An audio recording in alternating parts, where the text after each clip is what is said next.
What is a modern-day queen? Is she someone who lives in a mansion and have people drive her around in fancy cars, does her grocery shopping, and rolls out the red carpet for her when she enters a building? Does she sit on a throne and have people fix her hair, do her makeup, make her meals, and cleans her house?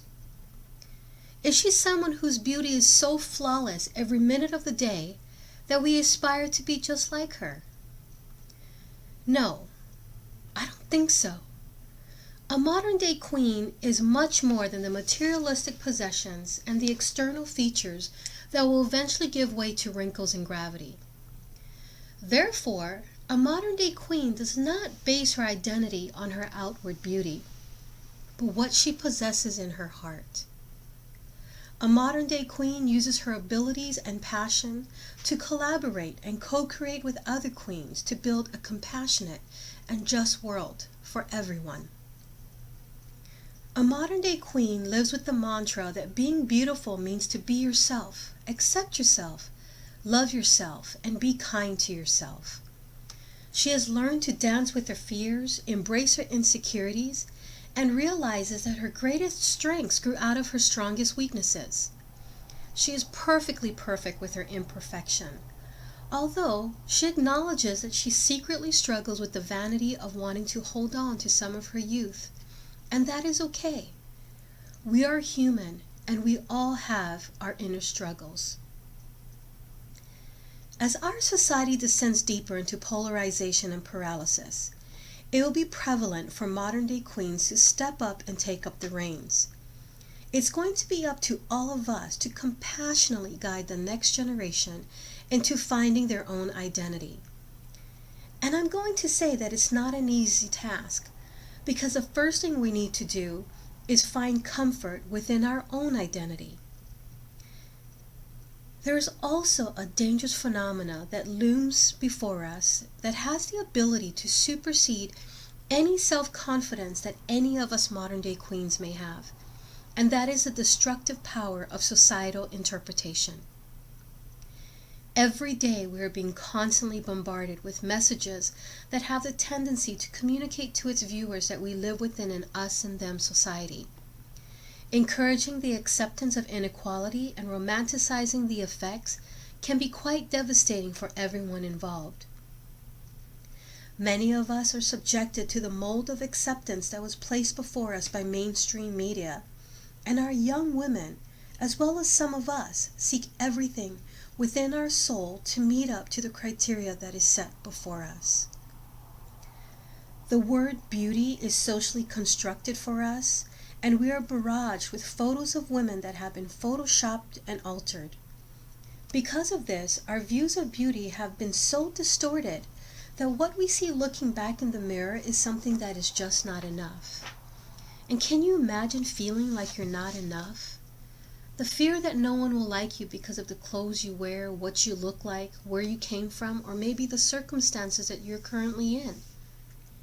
If we don't fit within the crowd of social doppelgangers and pursue to follow the path of sameness, we could be entitled to wear the badge of invisibility and be condemned to walk this life alone. We have been conditioned to be so concerned with how others will view us that we are constantly grasping for acceptance. And that is okay. In fact, it is one of the core human needs to feel accepted, respected, and loved. But here's the reality of it. It is to be accepted, respected, and loved just the way you are. Now, I'm not saying that modern-day queens need to go without makeup or coloring their hair. Wear makeup and do things that will make you feel beautiful, make you feel confident, feel good about yourself. But realize that true beauty is not in the makeup, but what exists within your soul. Dress yourself in pretty clothes and dress to impress. Have fun with all this stuff. The other day I went to Value Village, my favorite secondhand department store, and I found a pair of Eileen Fisher jeans. I paid $11 for them. Normal price is $178. But do you think because I bought them from a secondhand store it made me any less of a person? No, because as a modern-day queen, I know that my worth is not determined by the price that I pay for my clothes. About a year ago, a friend of mine sent me this photo. She said that it reminded her of me. The caption said, "Whenever I enter a room, I say the queen has arrived." At first I had the expression of well, of course. But then I realized that if she sees me as a queen, then I should be critical to uphold myself as a queen. But I didn't even know what it meant to be a modern day queen. I came to the realization that a modern day queen has a lot of responsibility and accountability. I'll be responsible for the things that I say, the promises that I make, the delivery of my messages, and how I react and interact with others.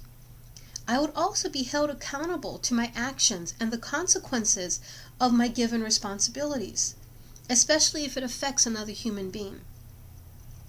And I also found that some of these consequences can actually extend beyond me in a multitude of ways, especially with the help of social media. I know it's kind of ironic on how we're able to create this life on Facebook that it sometimes seems as though we are being manipulated into constructing a life that is technically not the life we're living in the real world. And it's kind of weird that when you read some of the statuses on Facebook or Instagram on how someone is making a difference in the world, and then when you see them in real life, it completely contradicts what you just read. And how about them selfies? With the ability to tether our cell phones to Facebook, Twitter, Instagram, Pinterest, etc., we're able to share our faces with the world in an instant. We then grade our selfies by the amounts of likes or clicks that we have, and the more responsive we have, the more popular we believe ourselves to be. We place our value on the clicks and likes that we receive from other people. I know it's kind of narcissistic, but I think we all suffer from a slight case of narcissism.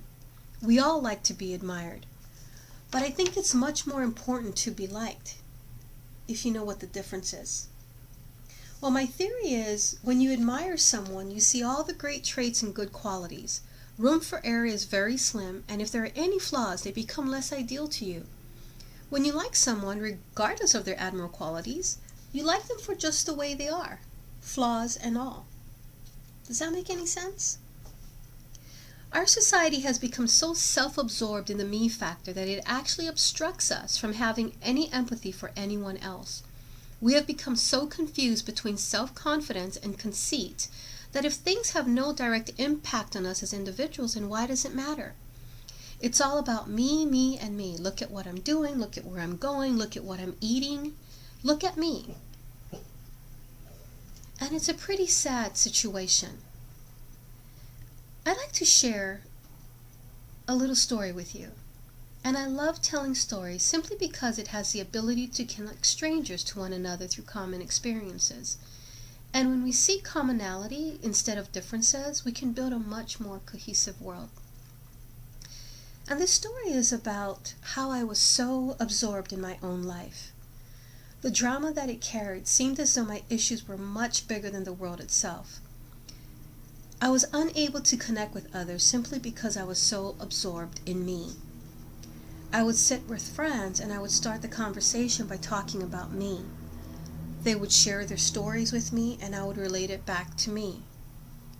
Then one day a friend of mine who was pretty tired of hearing about me decided to take me to the mountains.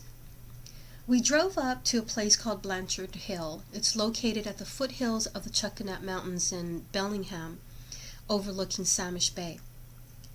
My friend directed me to sit on a rock, and while they participated in a conference call, they had me look above, below, and around.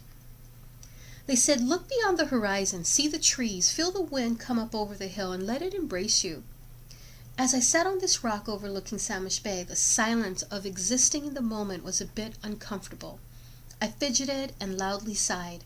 I complained beneath my breath that I had lots of things to do and that my life was too complicated to be sitting here doing nothing. The wind suddenly blew up over the hill and it took my breath away. I suddenly realized that my problems were only as big as my perspective, and that I was just a minute speck in this vast space occupied by many other beings. At that moment, the drama that blinded me from authentically connecting with others, my environment, and my spiritual self quickly dissipated like a shooting star entering the atmosphere. It was a beautiful day. Daniel Goleman states that self-absorption in all of its forms kills empathy, let alone compassion. When we focus on ourselves, our world contracts as our problems and preoccupations loom large. But when we focus on others, our world expands. Our own problems drift to the periphery of the mind and so seem smaller. And we increase our capacity for connection or compassionate action. In essence, we learn to love more deeply and accept others for who they are. And this also helps us to love and accept ourselves. See, beauty is about perception, not the clothes you wear, the car you drive, the job you have, makeup or magic creams, cosmetic surgeries, or diet pills. The foundation of beauty is knowing and loving who you are. So I believe that a modern-day queen is also humble. And please do not get that confused with being insignificant. She's humble because she understands that it is not how important she can become in her lifetime, but how much of a positive difference she can make in people's lives. She is bold enough to use her voice to speak up against inequality. She is brave enough to listen to her heart and make the decisions that is best for her, despite the pain that she may bear. And she is strong enough to live the life that she's always imagined, a life that perpetuates peace and encourages others to continue to grow and blossom. So here's to all of us. Here's to all of us modern-day queens. May we know them. May we be them. And may we forever raise them.